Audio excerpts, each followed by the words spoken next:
Hello again. Can you believe I'm back already once again? I'm still obviously on my time off, a few more days. Um, yes, I've been reading a lot, obviously, over the past week. Um, so I expect that although there's been loads of videos this week, that it will probably go quiet for a bit now, possibly, unless I read short books. Um, so yeah, make the most of it. But the reason why I am back so quickly is because this particular book was short. As you can see, it's a really tiny book. It was another what was kind of working on myself book, but not so much. Um, so it's by the comedian John Cleese, called Creativity: A Short and Cheerful Guide. Because I try to be a creative person. I am a writer, mainly in the creative field, I guess. Um, so I thought, this could be interesting. It's by a comedian, so it might be a little bit funny, and yeah, obviously, if it helps you to feel more creative and give you ideas, then I'll give it a go. It's not going to be a very long video because it was a really short book. Um, Conclusion: it was okay. It wasn't anything amazing. Maybe if it had been like a full length book, in other words, a longer book than this, which is, I don't know actually. Um, mm, it's only, yeah, it's tiny. It's only like 100 pages, so it's really not a very big book.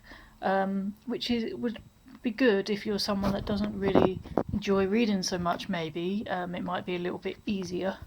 Um, but yeah, so it was just okay. It was funny in places, but it wasn't hilarious. It was okay. He talked about that it wasn't just about like art, like writing or painting or whatever. It was about the whole thing about having creative ideas, and that even though towards the end he gives tips to do with writing, because obviously he wrote comedy and things, um, he says that all those ideas can be applied to any creative endeavour, including creative thoughts.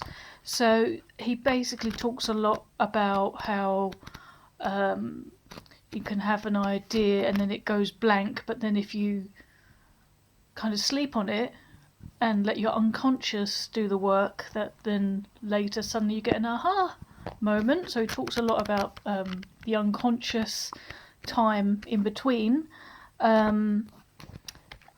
And yeah, there's not a lot else. Towards the end, he has a little bit of, like I said, he kind of talks about ideas that are mainly aimed at writing, although they can be translated to other things, which some of them are helpful for me, but not all of them. Things like, if you haven't got an idea, what you can do is like borrow ideas from people that you're inspired by, because when you do that, then you end up making it your own, and then in that way you're not stealing, but you're actually being inspired by, which, that's interesting. And he says Shakespeare did a lot of that, and look at Shakespeare. But yeah, because it was so thin, there's not really much else I can tell you about this book, really. It's okay. It's okay. There wasn't much. There was a couple of little bits in it that were interesting for me personally that I might apply, but not all of it. A lot of it, it's kind of stuff I already kind of knew. Yeah, so just okay. So not quite such a long review as the last time, but yeah, it was okay. So that's John Cleese, Creativity. So yeah, I'm going to leave it at that. And yeah, I probably won't be back as quickly next time, but you never know. You never know. So drop a a line in the comments if you've read this particular book, or if you've read other books about creativity that maybe you want to recommend, or maybe just what you're reading at the moment. I'd love to hear about it. And I will see you very, very soon. Bye.